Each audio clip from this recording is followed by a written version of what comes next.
Hey guys, welcome back to another episode with my UIM Rowmeister. Obviously, it's been a while since you last saw me. Honestly, I think I overdid it by trying to push through Tempoross, which burned me out a bit, and I just needed to take a break for a bit to get my head back in it.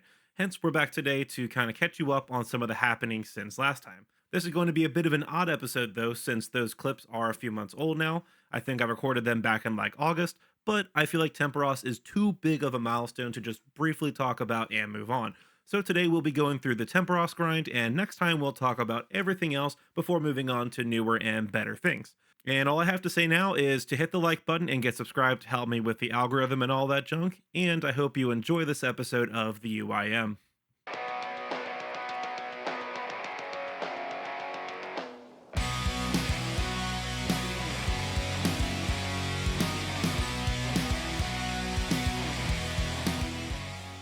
There we go, that's all the feathers used up and all the fish cooked. Now let's just open this beginner casket I got, and you know what? Tell you what, if I get a unique, you have to get subscribed. I figured it was worth a shot. Anyways, like I alluded to last time, I'm going to hit up Tempoross today. In case you're not familiar, Tempoross is a skilling boss much in the same vein as Winter Toad and Zalcano, except that Tempe is for fishing. The requirements for it are really easy, only requiring level 35 fishing and nothing else other than some tools which you can easily get while you're down there. Getting to it is also really easy since you can just teleport to Lumbridge, walk to Alcarid, and take the ferry south of the bank to the Ruins of Unkah, just like you watched me do.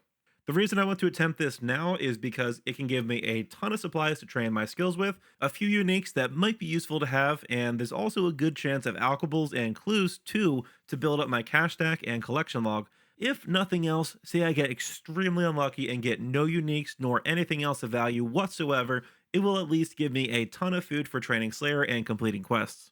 Now that I'm down here, I'm going to run over to these ruins really quick to grab a harpoon and a rope on the other side of this wall. And I don't see a hammer nor a bucket spawn here, but you can easily grab those on the ship after a game starts. And I think I'm ready to go, so let's get to it. I guess it's also worth mentioning that I'm going to stick with the mass worlds for now instead of attempting to solo Tempoross. It seems a bit more efficient for getting rewards, but it also seems really tedious, and there's not a whole lot of margin for error in solo rounds, and I would just rather this be a chill grind than a super stressful one. I also don't have a concrete goal in mind for this. I'm thinking somewhere between level 70 and 80 fishing, depending on how long my interest in this lasts. I'm currently at level 53, so it might be closer to 80, and I'm also not sure yet if it's better to do this to 99 or something like AFK at Barbarian Fishing. This has the benefit of getting some extra cooking and construction experience on top of all of the potential goodies from the reward pool, but barbarian fishing is a lot more AFK and also trains strength and agility, so I'm not sure how I want to max it quite yet. But for now, 70 to 80 seems like a good start for the fishing grind. Okay, we're coming up on the first game done. Boom, there we go. Tempoross KC 1. For the first run, that's actually not bad. 5 reward permits I will definitely take. Honestly, there is a lot of stuff to Tempoross where you have to worry about timing, like making sure you get the right amount of fish before going to cook them and then getting the double harpoon fish spot. But honestly, this is like so much more chill than Winter Toad. Oh, I could have made that. That's unfortunate. Oh well. Douse the fire and let's go. Yeah, second game in and we get 54 fishing. Awesome stuff. Level 55 coming in. Level 56. Nice. And I got another combat achievement for completing 10 KC, which I don't know if I recorded it, but I did get an easy task completed for 5 KC. In comparison to fly fishing, this is definitely a lot faster. By the end of that grind, I was sitting around 20k-ish experience per hour, but here at Tempoross, I'm getting a cool 25k plus experience per hour, and that's even accounting for some AFKing in between some rounds while I'm getting like food and stuff. If I was fully going at it, I'd probably be getting like 30 to 35k per hour, and that's not even accounting for the extra rewards that I'll be getting at the end of the grind. Also, I really got to make sure I repair these totem poles. They give me a whopping 276 construction experience per repair, my level 69 times 4, and there's probably like 1 or 2 damaged poles per game. My guess is that'll probably give me like a level or 2 by the time I'm done here, and as you all know, construction is huge for this account. That's level 57 coming in. Level 58 fishing, and we're finally getting a level that's not at the spirit pool. Level 59. Hey, look at that. KC 24, and I got my first 6 permit run. Awesome. That is level 60 fishing coming in. Level 61. Level 62. Level 63. Fun story. While I was grinding from 62 to 63 fishing on mobile, I actually got thrown into a solo Tempoross round without warning. I honestly don't know how since I was on the Mass World, but hey, I figured I'd give it a shot, and I think I've got the soloing bug now. It seems pretty cool and a bit more efficient than on the Mass Worlds since there's a bit less downtime between rounds, and I can actually take things a bit more slowly and time things for myself better if needed. So, long story short, I'm going to give it a go soloing Tempoross for a bit. I love that this game is like, what, 20, 25 years old, and I'm still learning new things about it. Oh, and I don't know if I mentioned it yet, but I did get 50 KC. Oh, I just hopped, so it's not showing there anymore. So, I don't want to go too into depth with how to solo Tempoross since I haven't actually done it yet, but the gist of it seems to be instead of trying to rush through it, you want to get the energy down to like 4% while you build up as much of a stash of harpoon fish as you can before loading them all in. The spirit pull phase will be much the same, getting the essence down low before you start using that time to continue getting harpoon fish ready. This will allow you to keep the cannons fully loaded when the storm gets out of control after a few rounds and builds up really quickly, as when it does that, you won't have time to catch up. I know that was a rather vague and crappy explanation, but there are guides on the wiki and other creators on YouTube that explain it much better. For now, I'll give this a shot and see how it goes. So far, so good for my first solo attempt. The next round is when things should start getting nutty, so we'll see if I actually have this down or not. Alright, here it comes, and yep, I'm boned. I'll just give this a couple more attempts to see if I can get it down, and if not, then I'll just go back to the Mass Worlds. No big deal. I think it's just kind of funny when you do the solo, the other side of the island just kind of goes up in flames. Okay, I'm gonna try something. I dropped a bunch of harpoon fish over here to kind of like reload the cannon after this, so maybe that'll help. Alright, here we go. Let's see if this works. Oh shoot, maybe I should have loaded both cannons. I'm dumb. Well, that was a fun experiment, but I think it's time for me to get back to the Mass Worlds so I can actually complete some games. Maybe I'll come back to this in the future when I have some more time to sit on it and think about how to do it better. Level 64. I did some games on mobile and got level 65 fishing and 62 cooking. 66 fishing. Level 66. Level 67. Level 68. Level 69. Nice. Big boom. Guys, that's level 70 fishing. I missed the message because I didn't have OBS up and the round ended, but it is what it is. It's still level 70 fishing on the account. Just to give you guys a quick update, the levels are slowing down a bit, but I'm going to keep at this a bit longer. I'm still having fun with it and want to keep the magic flowing while it's hot, so right now I'm thinking maybe 75 or 80 is going to be the goal. Level 73 fishing. Oh yay, modeled eel. Exactly what I'm looking for. Look at that. As of a few fish ago, we've crossed the 1 million XP threshold in fishing.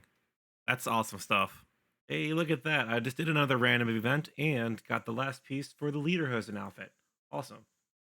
Now, if I ever want to look like a complete dork, I can just grab this and look at that. Here we go. Well, I've made the executive decision to call it at level 75. The honeymoon phase for Tempoross is over, and I'm losing interest in this fast, so I'm going to push myself a bit for just one more level before we start moving on to other things like fairy rings and hopefully some birdhouse runs. I think it happened again. I got thrown into another solo, or maybe it's not solo because the energy is down a bit, and I definitely have not loaded any fish yet, but still, I guess Tempoross just isn't that popular even on the Mass Worlds, so some games slip through with like one or two people in them. That's a bummer. We just lost that round, but at the very least, we are really close to level 74, though. Just 51 XP away, and then obviously we're going to get to level 75. Level 74 fishing. I just finished off that round after 74 fishing, and we're sitting at 180 KC. I'll definitely be over 800 reward permits by the time I'm done, which will be about 10% of the drop rate for the pet, and it might even be over 200 KC, which will look real nice on the high score ranks. And I've officially reached the 800 permits mark. Level 70 construction coming in. I don't know if this is too big of an unlock, but I love seeing another 70 skill on the account. And there we go, that is level 75 fishing. I'm going to finish off this KC and I'll see you shortly. Alright, that kill is over, which leaves me with a final tally of 197 KC and 861 reward permits. I would have liked to see a little bit more, but hey, I won't complain. Now it is time for me to fish out those rewards. Obviously, the big thing I want to get is the pet, since that would be really cool having my first pet on the account. But there are some other good things I'm after, like the Tome of Water, uniques like the Tackle Box and Fish Barrel, and Aquables and such to build up my cash stack. But it's late, and I want to stream some Slayer for a bit, so we'll get to this tomorrow. Alright, my cash deck took a bit of a hit because I was training some magic while doing Slayer, and runes can be a bit expensive in bulk. For real now, it's time to get to those rewards. Okay, oak planks right off the bat, not bad. Ooh, spirit flakes. If I don't get the tackle box, I may end up going to the fishing trawler to get the angler outfit and upgrade it with them so I don't waste them all, but we'll see what happens. Ooh, soaked pages. That's cool too. I don't know how much I'll want to keep the Tome of Water if I do get it, but having the charges for it definitely won't hurt. Yes, a casket. These are bigger than they let on since they can give some alcohols, jewelry, clues, and other fun things. I'm expecting I should end up with around 40 or so caskets, though we'll talk about them later when it's time to open them all. We're about 100 permits used, and my inventory is mostly the same, just a lot more fish and bait. Oh my god, I stepped away for like a minute and came back to a big harpoon fish. That's a fun tongue twister. Anyways, that'll be cool to mount to my house, but more importantly, I got the Tome of Water. Again, I don't know if this will be useful keeping it, but at least it's another thing checked off the collection log. So I have like 630 rewards left, and there's nothing big to report other than my inventory is getting pretty full, and I have a second harpoon fish. I think I can trade this in for soaked pages or something, but we'll figure that out in a bit. Hey, another boring 100 permits gone by, but there's a big one, the tackle box. Sadly, this one will have to get dropped when I'm done here, since I don't plan on fishing for a bit, but hey, that's another unique checked off, and I can use this as a sort of ghost storage for like bait and other things that will go in here. So I need to free up an inventory spot because you need 2 to fish from the rewards pool, but you can talk to this retired sailor over here and exchange uniques for 25 soaked pages. Nice. Goodbye, dupe harpoonfish. You won't be missed. We're sitting at 280 permits left, and nothing else big has come up yet. Though I guess I did get another big harpoonfish, and I'm getting slightly lucky with the caskets, so that's cool, I guess. Huh. I just noticed that the reward pool seems to be clearing up as the permits get used up. Nice touch, Jagex. Hey, we're on the home stretch and got a fish barrel. Again, this won't be super useful right now, but it's another unique checked off. We're coming up on the last 5 rewards. 4, 3, 2. I almost don't want to fish the last one. If I don't use it, it could still be anything I want. Whew. All right. I'm going to stop being a coward. Let's do it. Ugh. Sad news, guys. No pet. It's a 1 in 8,000 drop rate, so I wasn't expecting it yet, but I was hopeful that I get lucky in the like 10% of the drop rate that I did get. Just give me a moment and I'll start organizing my loot because there's a lot here that I want to go through. So here's where I'm at now with all the loot. Basically, I'm going to store the Tome of Water and soaked pages in my looting bag alongside the swordfish, bass, and lobsters, so I can keep those around for questing and training Slayer and such. Then I'm going to mount this big harpoonfish in my house to free up that slot, and I guess it's a neat flex, though it's not super high end. The steel nails and seaweed I'm probably just going to drop, as I don't think I really have a use for them now, and I can easily get more in the future if needed. As for these fish and the planks at the top, I'm going to use these up now to train cooking and construction. I could save these, but I'm already using up 5 more looting bag spots with the other stuff, and I don't want to get too crazy with stashing gear. Then, of course, there are the caskets that I'll need to go through, but for now, let's teleport to LMS and start clearing up the inventory before opening those. I got a bit excited and forgot to record the first bit, but I've now got all the stuff that I want to keep stored in the looting bag. And just to show you, this is why I'm only keeping 3 of the fish tiers for later, since I literally just halved the amount of available looting bag space with the 5 items I just put in. And like I said, I'm just going to drop the nails and seaweed. Wow, those are worth 65k? Ooh, someone's in for a treat. And now we're here for the sad part, destroying the fish barrel and the tackle box. I just can't justify using up the inventory slots for them, and I can't find a way to store them easily, so they kind of just need to go. It hurts, but such is the life of an ultimate Iron Man. I also stored the feathers, bait, and flakes in the tackle box since it acts as a sort of ghost storage that stores things until I get it again, if I ever do. Now all that's left is to mount the fish, use up these supplies, and open those caskets, so let's get to it. And now we just need this taxidermist here to stuff the fish. That sounds a bit weird, but I also love this little dialogue when you show her the fish and she's like, goodness me, that thing's more of a weapon than a fish. It's just goofy touches like that that show you Jagex cares, or at least their devs care. And finally, we mount this thing.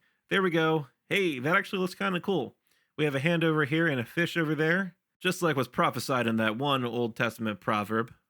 Here's Endings again, voicing over the outro. And honestly, I don't want to bore you with watching me cook fish for several hours. We know how that goes. We cook some fish, we burn some, and we get levels. Whatever. More importantly, I did forget to record me doing the Core End Easy Diary for the extra 5% cooking chance here at the Hosidious Kitchen. So to make up for it, I will give you a tiny little spoiler in that I ended up with 73 cooking after all the salmon and tuna were done. It's nothing super huge, but we are past the level 70 requirement for Recipe for Disaster, so whenever I want to get that done, that is one requirement knocked out. Next time, however, we'll go over the loot from the caskets and some of the more recent happenings on the account since Tempoross. I promise I won't spend too long on it all, as it's just some early game upgrades, and then afterwards we'll get to some bigger stuff for the account. Until then, don't forget to smash that like button, get subscribed so you don't miss future videos in this series, go join the Ascending's Discord server if you want to hang out with me and the community, and as always, I hope you have a great day.